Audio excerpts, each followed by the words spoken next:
Hi, guys. Welcome back. I found a super good one. Meet Anna Swanzo. She's a YouTuber, and today she's going to be telling us why she quit the keto diet. I listened to the first 3 or 4 minutes of this and thought it was great, so I stopped it right there. I want to watch it completely with you together. I think you're going to really enjoy this. She talks about some weird, gnarly side effects that she had, and I don't know what it is, but whenever there's side effects and a diet involved, I always like to hear about them and share them with you guys. So, with that being said, I'm going to pause my voice and we'll hear what Anna has to say. Hi friends, I'm Anna and this is my sidekick Mookie. Today I'm going to tell you why I stopped doing the keto diet. Grab a cup of tea or a nice beverage because this is going to be a chatty video. And I guess one of the main reasons I'm making this video is because when the summer comes around and we want to have our nice summer beach bodies, we can sometimes forget some of the very real problems that diets can manifest. Like in my experience, the truth about keto is like you do drop a lot of weight. Like you burn fat like it's a job. And when I gave up keto, all that weight stayed off minus the water weight. I wasn't on a low calorie diet, so I don't feel like it damaged my metabolism. Most of us know at least one person who has done keto, and many of them stop doing it and don't really want to say why they stopped doing it. In my experience, there are three things that basically happen to everyone who eat this way, and those would be constipation, that your body odor becomes extremely smelly, and like a lot of people also experience hair loss. So basically in this diet, you don't get any. Okay, so I wasn't expecting the body odor gets smelly thing. If you've taken on the carnivore diet or the keto diet before, where you're kind of avoiding carbs and eating a lot of meats and what have you, tell me in the comments if it did increase your body odor, or, sometimes you can't smell yourself. Maybe if it increased your spouse's body odor, right? And then as far as hair loss, is that a temporary thing at the beginning, or is that a legit problem? Because I notice in Anna's case, she has really beautiful, super long hair. So I could see how, like, maybe a couple of extra pieces could maybe freak her out more than it would maybe somebody like myself who has shorter hair. But whatever your thoughts are in the comments, let me know. But whenever you eat anything that kind of makes you get body odor or whatever, that's got to be a little bit of a tough situation. Bulk, there's like no fiber. I mean, maybe you get a little bit of fiber from lettuce in your salad, but that's not really enough. Ketones have a smell. It's not a good smell. It's kind of like an overcooked broccoli kind of smell. So when you're in ketosis and your body's making all these ketones, they really smell. And quite honestly, it's hard to even cover up. That was the one that bothered me the most. I'll be honest with you. Like, I didn't have hair loss, but the first two definitely. And Okay, so she just answered the question there. She didn't have hair loss. Thank goodness, because she has really pretty hair, right? If you were doing a diet and one of the side effects that hit you was maybe your armpit odor got really bad or just your body odor in general, would that be a make it or break it type situation for you? Would that be where you'd be like, okay, I'm done with this? Or is that one of those things that, carry on, let's move forward, who cares, right? Let me know what you think. I mean, life is too short. Also, I like bacon and avocados and all of that, but the keto diet is so limited that it becomes extremely boring. And most people's normal diet, it's like nothing close to that. Keto is a therapeutic diet for epilepsy, and they've also really researched its use in treating especially type 2 diabetes and obesity. But I really don't think that you should do this without consulting your doctor and having it medically supervised. When I was on keto, one of the things that happened, and really the reason why I'm against keto now, is that my bone marrow became suppressed. So I had a very dramatic episode where I collapsed and I was unconscious. I had to go to the emergency room.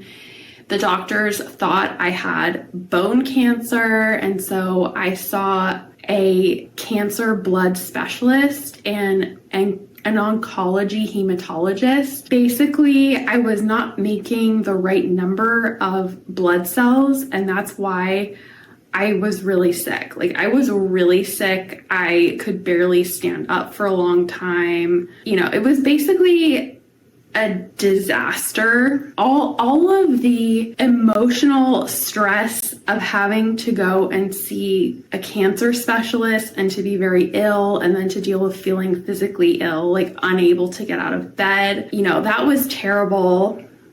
As we all know, America has very expensive healthcare. So I did rack up quite a nice little bill, but that isn't important. The important thing is that I was so ill. My husband doesn't even think it's dramatic to say that it feels like keto could have killed me. It was just really bad. I would never put myself through that again. And I guess one of the main reasons I'm making this video is because when the summer comes around and we want to have our nice summer beach bodies, we can sometimes forget some of the very real problems that diets can manifest. Like, a lot of people have experienced disordered eating or eating disorders or become physically ill from diets that they've been on. And the question really is it worth it? Like, being a little bit skinnier, how much is it worth to you? Because it's not worth it. It's not worth it to me. I'm never going to. So I agree with her. If it's a small amount of weight, you don't really want to take on all these potential side effects and stuff. But to be fair, if you've done the keto diet, is she kind of exaggerating? Is this an absolute worst case scenario in her case? When you tried it, was it not nearly as dramatic? Or do you know a lot of people that have tried the keto diet and ended up feeling sick and unhealthy? And that's the one thing that gets me about these diets that are really centered around a lot of meat consumption is you think that eating bacon one day and steak the next and chicken the next, you think that would be fascinating. But like she said, after a while, that gets really old and boring. And even though vegans and vegetarians live to be much longer than the rest of us, like it looks like they really do, like a good 10 years longer than the rest of us, their diet, in my opinion, boring as heck too. It just really makes you wonder, like, oh my goodness, what do we have to do to get in shape? It's crazy. Going to diet again.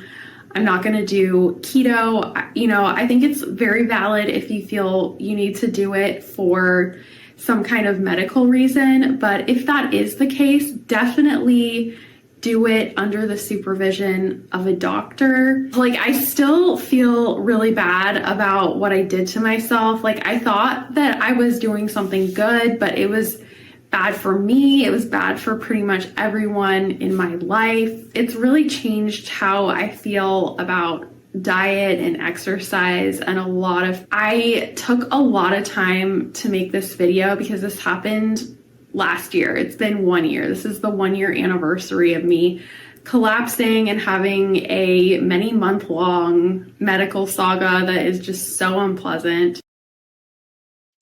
Whoa, so she's the real deal. She collapsed. Oh my goodness. Now imagine, I don't know who her parents are, obviously, but she looks like she's in her early to mid 20s, right? Maybe even a little younger. If that was your daughter and she collapsed, would you demand that she get off this keto diet as well? Very, very interesting. I'm sorry that she experienced that. That's a big whoa. I had no idea that happened.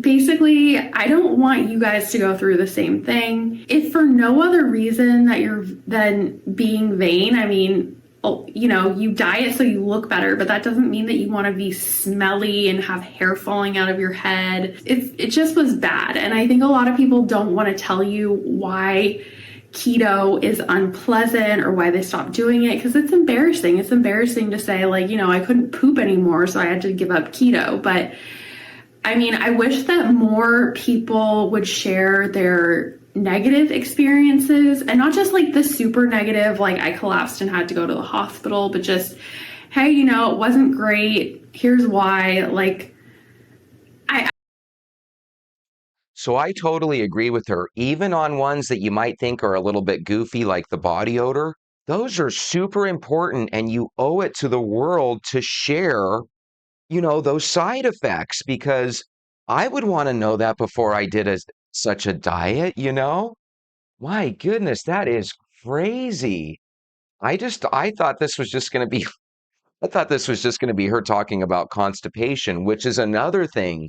If you're doing a diet and going to the bathroom becomes challenging, that could lead to a bowel obstruction and that could lead to you going to the emergency room and having some serious problems. So, again, you probably should consult your doctor, tell him or her what you're doing so at least they're on the same page with you.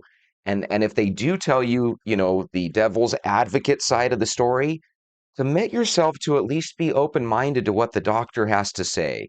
Believe it or not, they are 99% of the time looking out for your best interest. I wish it had just stopped with, number two problems and having like really super stinky sweat. But I actually got very ill and they're doing new medical research. And a lot of people believe that keto puts your body under a lot of stress. And so that can trigger disease, like diseases that you're genetically susceptible to developing. The processes that would trigger you to develop that disease can occur while your body is under the stress from being on the keto diet. So I just really urge you this summer to think about loving your body as it is and maybe using like moderate eating and exercise, but please don't go on any of these extreme diets without talking to your doctor. And I mean, I'm just a person. I'm trying to tell you what happened to me so that you don't make the same mistake. But anyway, thank you for listening. Like, comment, subscribe if you want. It would be really great to have some. So here's the truth. I didn't know the ketogenic was considered extreme, but you want to know something? Every single diet that we're looking at, other than maybe the Mediterranean diet, they all seem pretty extreme. I was watching a little bit of Dr. Barry Sears. He does the zone diet, which I'll be showing you guys in the upcoming days. But this makes the ketogenic diet seem severe. I feel like the carnivore diet is severe. As much as I know it's healthy, I feel like the vegan diet is severe because it's just so restrictive. I've grown up with meat my whole life. So have many of us, right? And you guys, right? So anyway, I don't know what to make of this, but I'm so glad that she said what she did at the end. We need to share these side effects, even if we think they're goofy and not worth mentioning, right? With that being said, why don't you grab your shoes? Let's go for a walk. Where others may talk about walking someday, you chose to put on your shoes and get moving. You, ladies and gentlemen, are dangerous. You, ladies and gentlemen, are unstoppable. We don't just move mountains here, we move people. Now say it with me. I can do this, you can do this, we can do this. Let's do this. Welcome to Walk Talk Vent.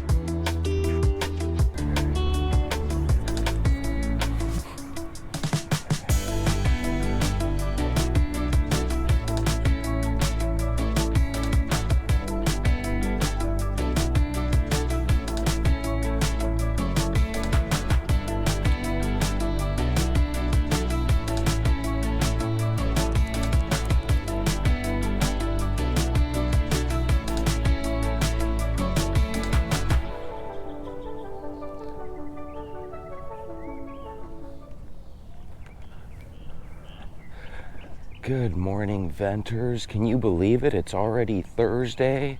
Okay, it's only Wednesday for me right now, but you'll be watching this on Thursday. That just goes to show you how fast these days click by. I felt like it was just the weekend, and now it's already getting towards the end of the week. Well, again, middle of the week for me, but you know what I mean. These days just click by.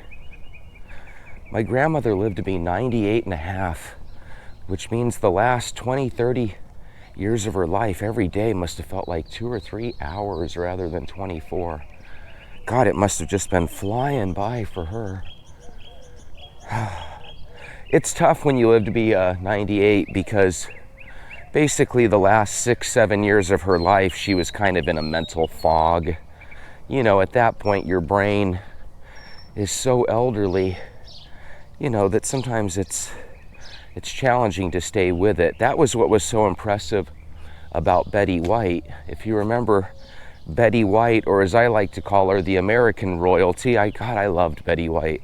Not as much as my grandma, but she felt kind of grandmotherly to me. Are you a Betty White fan as well, or a Golden Girls fan? God, that show was so good. I don't know anybody that disliked that show. And if you think about it, if you took that show idea to a bunch of ad executives, I'm surprised that show ever got off the air. Hey, we're going to have 3 elderly friends with this woman named Sophia, the elderly mom, and that's what the show is. It's going to be about the adventures and misadventures of these 4 elderly women. I think if I was an ad exec, I would have been like, oh, heck no, that has 0 chance of working. But yet, to this day, you still see Golden Girl memes and stuff. God, that was just the greatest show, wasn't it? You know, a lot of our memories are of shows that had nothing to do with nudity, had nothing to do with curse words, and we still loved them.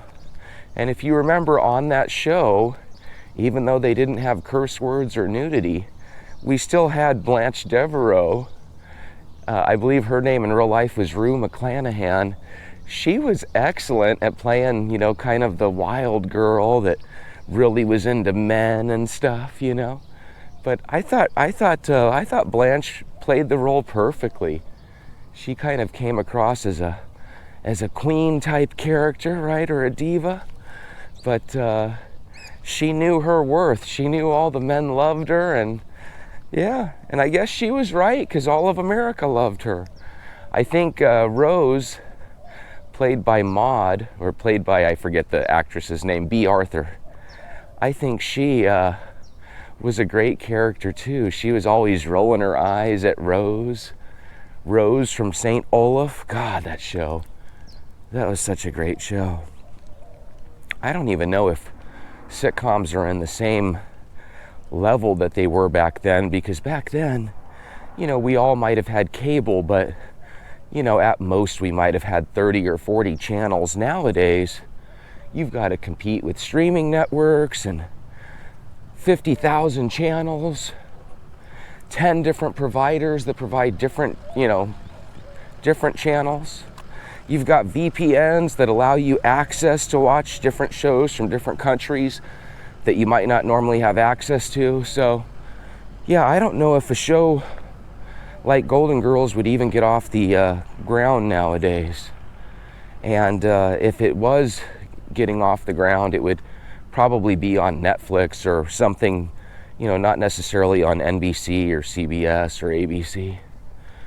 But yeah, give me a comment if you remember the Golden Girls, because I know you do. And let me know who your favorite Golden Girl was. Mine was obviously Rose.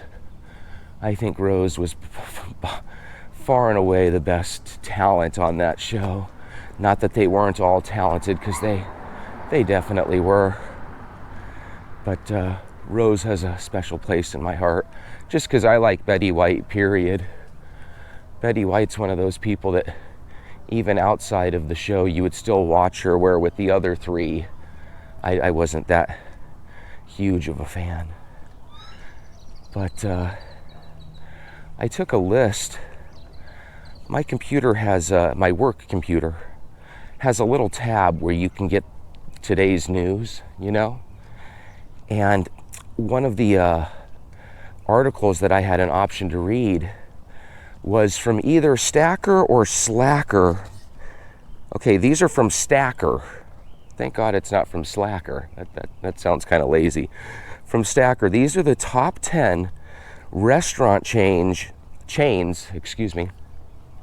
according to diners. Now, it was actually a list of 50. And I got to be honest with you, I don't necessarily agree with this list, but there's a pattern here in the top 10. So when I'm looking at numbers 50 through 11, a lot of those diners I would have ranked in the top 10, but they didn't make it. For example, Chipotle was like number 46, Lone Star and Texas Roadhouse were like in the top 20s, you know, legit franchise restaurants. And many other really, really wonderful places to eat did not make the top 10. And when I read you the top 10, you're going to see a kind of a disturbing pattern. So check this out. Number 10, Domino's Pizza. Okay? We've all had a Domino's Pizza. A couple years back, Little Caesars came out with the $5 pizza where you could just drive into a Little Caesars, lay down $5, leave with a large cheese or pepperoni pizza, right? So what Domino's did a couple years back was they kind of mimicked that, and I believe theirs was like a $6 or $7 pizza. And I don't know if they still do that today because I haven't had Domino's in a couple of years, but I know that Little Caesars still has it where for $6 or $7 you can still walk in and pick up a pizza. So nothing wrong with feeding your family pizza, and it's still not too expensive as long as you go to a place like Little Caesars, whereas Pizza Hut or something like that might be a little bit more pricey. But this isn't about Pizza Hut or Little Caesars, it's about Domino's. They were number 10. Number 9 was the Cheesecake Factory. Now, I love the Cheesecake Factory because when you go there, there's so much more than cheesecake. You can buy pastas, you can buy steak dinners, you can buy just a ton of stuff. They've got a lot of good selection, but let's be honest. If you and your family are going to the Cheesecake Factory, you're going to go have a piece of cheesecake. Am I wrong or am I right? Number 8, IHOP, the International House of Pancakes. They tried something about a year or two ago, if you remember, where they were IHOB for a second. They wanted to try to introduce burgers to their menu. And for all I know, because I haven't been there in many years, you might still be able to go into IHOP and grab a hamburger. But I don't see the IHOB commercial anymore. It looks like they're happy with being IHOP again. Now, one of the things I remember with IHOP was back in the day, they would always talk about the Rooty Tooty Fresh and Fruity. So what they're famous for is having 1,000,001 toppings that you can put on your pancake, right? So obviously we're dealing with sweets there. It's just like the Cheesecake Factory. Number 7, Cinnabon. Cinnabon is an American tradition in my opinion, because tell me a mall that you ever walked in and smelt Cinnabon and didn't smile.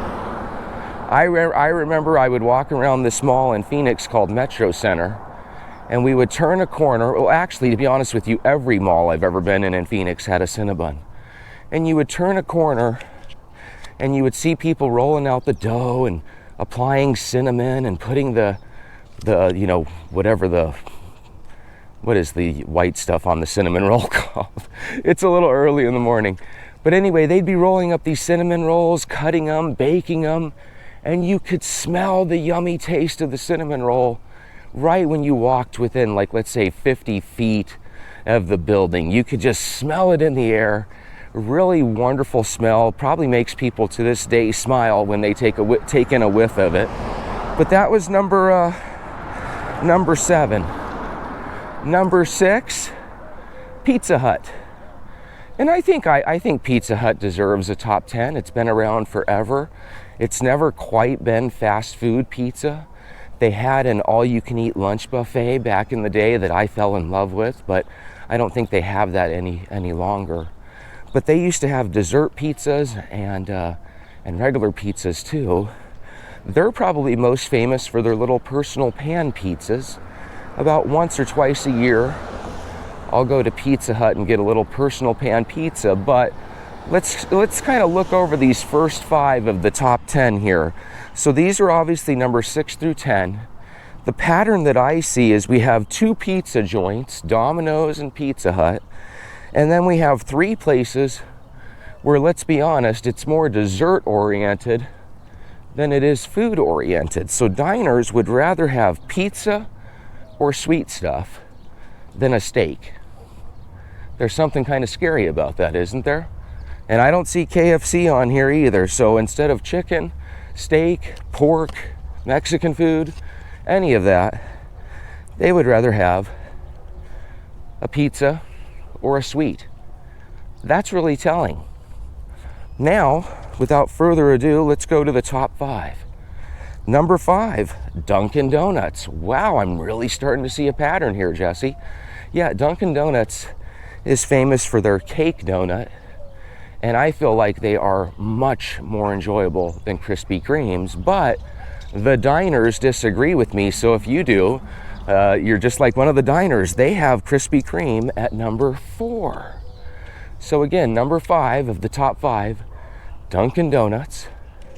Number 4, Krispy Kreme. The reason I was never a Krispy Kreme fan is I feel like their donuts are about to fall apart in your hand because they're so moist, you know? And Krispy Kreme probably made it where people didn't realize how much they love glazed donuts. When you go to Dunkin' Donut, the idea of you buying a boring glazed donut is very low on the totem pole, because if you remember, with Dunkin', they have apple cinnamon filled, they've got a million different flavors, and the glaze just kind of seems boring, but people love it more at Krispy Kreme. Number 3, I don't know how they paid money to get up to number 3, because I totally disagree with this, even though I enjoy them probably the most out of all the fast food chains. But number 3 is Wendy's. So I'm going to assume it's because Wendy's gives you a choice, or at least I think they do, because they used to, where instead of fries, you can get a baked potato or a salad or a chili bean. And again, that's my memory from a couple years back. Usually when I go to Wendy's now, I'll get their little 4 for 4 or 5 for 5 deal. But again, if you buy their 5 for 5 deal, you're getting a burger, chicken nuggets, fries, and a drink, right? And the problem with that is you're overeating just by buying it, you know? But either way, whether Wendy's bribed their way onto the list or not, they're here at number 3. Number 2, America's favorite, Dairy Queen, right? Everybody loves the soft serve ice cream. What's your favorite treat at Dairy Queen? Is it a chocolate dipped cone? Is it a banana split? Is it the Blizzard that we all grew up with? When you get a Blizzard, I know what flavor you guys get. You get the chocolate with Reese's Pieces bites in it, right? Some of us get the cookie and cream. And then some of us, like myself, I always thought the Hawaiian was pretty good. If you know what type of Blizzard you like to get, let me know down in the comments. Some people like to get that Snickers with chocolate as a Blizzard too. Can't really go wrong with Dairy Queen. So that was number 2. And then guess what number 1 is? Not McDonald's, not a place where you would go for a meal. Number 1, as voted by the diners, Baskin Robbins. Now check this out. I know people are shaking their heads like, I can't believe anybody would vote Baskin Robbins number 1, but out of a list of 50, Baskin Robbins found its way to number 1. The difference between Baskin Robbins and Dairy Queen is obviously Dairy Queen focuses on the soft serve, while Baskin Robbins does more of a solid scoop. What's interesting is if you ask people my age, you know, Jesse, what's your favorite ice cream? To be honest with you, there's one that's better than Baskin Robbins that we all love, and that's Thrifty ice cream. If you've ever gone to a Thrifty ice cream shop and gotten yourself a single or a double scoop, please let me know in the comments and tell me if I'm crazy, but didn't we all grow up absolutely adoring Thrifty ice cream? So if we look at this top 10 list, I can't help but think that if it's not pizza and not the anomaly that we'll call Wendy's, these things are all dessert. People literally have their favorite dining spots here in America, and they're all anchored down to ice cream or donuts or cheesecake or some sort of dessert food. And I just think that that speaks volumes with what's wrong with this country. I think even if we would have had this list made up, let's just say 10 or 15 years ago, I don't think half of these sweet restaurants would have made it. I really don't. How can Olive Garden, which is a place where everybody takes their prom date, right? How come Olive Garden didn't make the top 10? How come Chipotle didn't make the top 10? Well, Jesse, Chipotle kills 2 or 3 people every year. Well, guess what? Every single restaurant out there kills 2 or 3 people every year. Chipotle just always makes the news when they do, you know? And it's probably because they use a lot of fresh ingredients, right? So whenever you're using fresh ingredients, you could potentially have things like listeria and salmonella invade your food. And when you feed that to people, guess what? Sometimes they perish. And it's a tough deal, but if you consider the millions upon millions of people that they feed probably daily, you know, and then you consider the numbers that the other restaurants have. I remember when I was in high school, there was a story of a little kid. He did not like the way his Jack in the Box tacos tasted. And his parents got really, really upset with him. And they forced the kid to eat the taco. And the kid got really sick and died. And I remember the parents felt really, really bad because the kid didn't want to eat the tacos and they forced him to. That goes back to our clean the plate mentality. And what's really sad is if you guys remember, back in the 90s, the tacos were 2 for $1. So when you're forcing your kid to eat a taco and the kid ends up dying from it, God, that's horrible. So I bet you for the rest of their lives, the mom and dad just felt horrible about that, you know? And don't get me wrong, we all were telling our kids to clean their plate or, you know, finish your dinner or you're not going to get dessert. So, you know, if by chance you're that guy that forced their son to eat the tainted tacos, I apologize, but I'm not going to hold it against you forever. But that's a real sad deal. What's really crazy is I was in my early 20s when that happened, or I might have been in my late teens. But I remember that the way Jack in the Box made up for that was for about a year, they actually sold 3 tacos for $1. So imagine this, they poison a kid to death, and the way they make up to it to the American people is they give an even better sale on the same product that killed the kid. Instead of 2 for $1, you could get 3 tacos for $1. And in case you're wondering, because maybe you're in your early 20s now, and you're wondering why the hell fast food is so pricey and expensive, it must amaze you when I tell you that tacos used to be 3 for $1 at one time, you know? That's some amazing stuff. I always kind of liked Jack in the Box tacos. There's a tradition when you become a licensed driver and you start staying out late. And about 30 years ago, we didn't have a ton of Filibertos like we do now. The Filiberto chains are 24/7, so you can go there whenever you want. But before that, we had Jack in the Box and maybe Denny's, right? There were a couple places that were open nonstop and never closed. Jack in the Box and Denny's. So it was kind of a tradition here in Arizona that if you were driving back from a club or a activity late at night, early morning, you could stop by Jack in the Box, pick yourself up a handful of tacos for a couple of dollars. So that was kind of a tradition out here.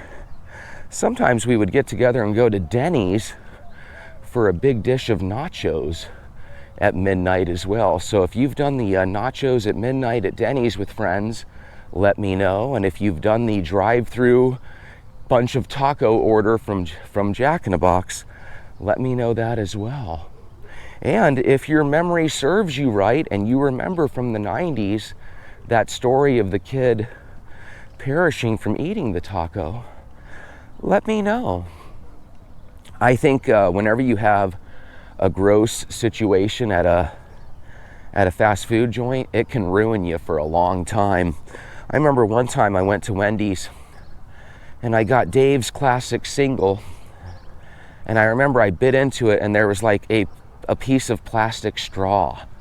Like one of the people in Wendy's that was working there decided to like cut up a piece of straw and just set it in the burger to see if anyone noticed. And I remember I bit into it, tasted this plastic, went out, pulled it out. It was like a piece of a straw or something. And I just remember it grossed me out thoroughly. And I never complained about it because I think it was one of these things where I bought it on the way home and I wasn't exactly super duper close to this place. But what it did was it caused me to not want to eat Wendy's for quite a few years. And then the next time I went to Wendy's, all of a sudden I started hearing commercials about how they had found a finger in the chili beans. Do you guys remember the old finger in the chili beans at Wendy's? And if you haven't, that's kind of gross, huh? You're thinking, oh, I like the chili beans at Wendy's.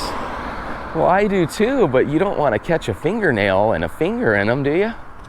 God, that's so gross. So anyway, I want your honest opinion, guys. Were you shocked a little bit about the top 10 dining places as voted by diners in the Stackers article? I find it amazing that every single one of those places has a full array of dessert items that you can buy. And I might be wrong, but I believe even Pizza Hut and Domino's, I believe even they have an option to get something sweet there, if I remember right. God, what did I just do with that list? There it is. Domino's and Pizza Hut. I'm glad Pizza Hut made this list because Pizza Hut's not really fast food, in my opinion. Any place where they make your pizza on demand and it takes a good 10 or 15 minutes, I have a hard time calling that fast food. I would call that restaurant quality pizza. I love Pizza Hut. Pizza Hut used to be definitely more of a sit-in establishment. Now they're kind of a takeout establishment. You know, you order your pizza, you go there, you pick it up. It's a little different. I think they made a mistake. I think they should go back to making it more of a restaurant, because it used to be that you would go into Pizza Huts and they were legitimate sit-down restaurants. All right, so let's evaluate what we've learned today. What we've learned is that there's been a massive switch in American psychology when it comes to these dine-in restaurants. We are honestly looking for the worst foods possible to go in and dine at. And we're doing it with regularity. I never ever went to a Dunkin' Donuts and ate there. Even when I went in there, it would be to pick up some donut holes or to pick up a half dozen or a dozen donuts for maybe friends or coworkers or family members, right? I was never eating inside of the establishment, but apparently people do now. Hey, good morning. Krispy Kreme. Because I liked Dunkin' Donuts so much, I never really enjoyed Krispy Kreme too much. Have you ever had a Krispy Kreme, Jesse? Yes, I've had probably a half dozen of them through my life. And they're definitely a yummy donut. But again, they've done incredible things with just glazed donuts. So if you love Krispy Kreme more than Dunkin', let me know. But if you're like me and think Dunkin's way better, let me know. Some people like Dunkin' because they like their coffee. If you're a Dunkin' coffee fan, let me know. But I find it really disturbing that every single place on here they have dessert, because even Wendy's at number 3, they have that Frosty that is super popular. If you want to know what you can do to enjoy a Wendy's Frosty without feeling nearly as guilty, they usually have a little keychain that you can buy at the beginning of each year there. And for $2 or $3, and I think that $2 or $3 goes to like Wendy's charities, they'll give you a keychain, and the keychain makes it where every time you go to Wendy's, you can give them your keychain and they'll give you like a free little mini Frosty, and it's literally that big. I think you could eat a mini Frosty every once in a blue moon and be okay. But again, remember, sugar is an addictive substance, so, you know, even though I downplay it a lot of times, the truth is if you know that you absolutely love sugar, you really got to think twice before you indulge in any type of sweets, especially if you start to get control over it, you know? Because wouldn't that be devastating if I made it where, or if I helped you get to a point where you didn't really need the sugar too much, but then to make up for that, you ended up, slowly but surely getting back into it because of the things I tell you. I don't want that to happen. If I get you away from sugar, stay away from it. Stay away from it. But if you know that deep down you can handle an occasional sweet, some of us have a natural sweet tooth and we're able to go on binges. But some of us don't have a natural sweet tooth. Yes, we eat sweets. Yes, it's contributed to our weight gain, but we're able to take it or leave it. If that's you, then you can have an occasional treat. If you're a legit sugar addict, then you probably can't. I hope that makes sense. But again, if you're a legit sugar addict and you do, what's the protocol? Drink some water, take a walk, let's move forward, let's not dwell on it. No big deal. No big deal. So when I saw that list, I was just like, I am definitely going to share this with the venters because I think it's telling. I don't think that list would have looked like that 10 or 15 or 20 years ago.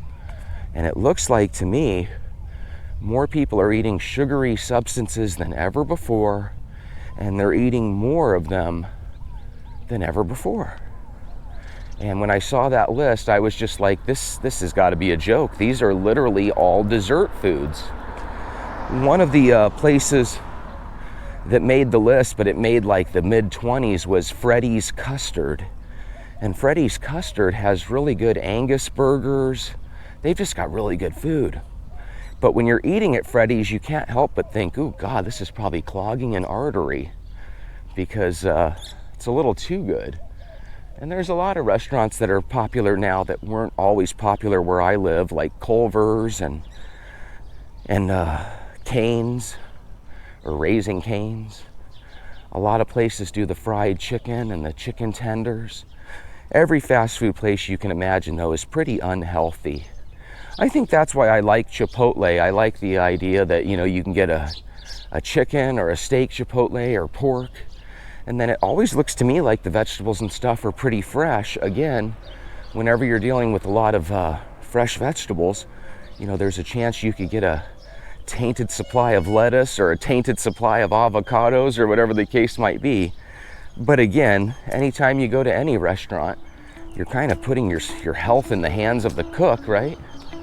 So anyway, I just found that super duper interesting. If you have any thoughts or comments, let me know.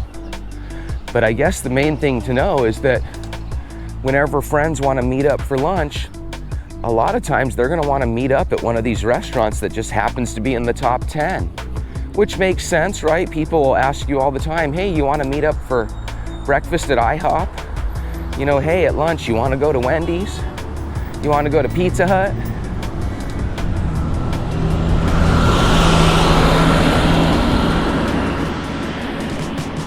And as long as we have these places to choose, people will ultimately choose them. So here's my question for you. It's the end of my walk, getting ready to go in and get on to my day of work. But are you in the same position, or can you actually do another lap? If you can do another lap, do it. And with that, I wish you a wonderful, wonderful day. I'll see you tomorrow.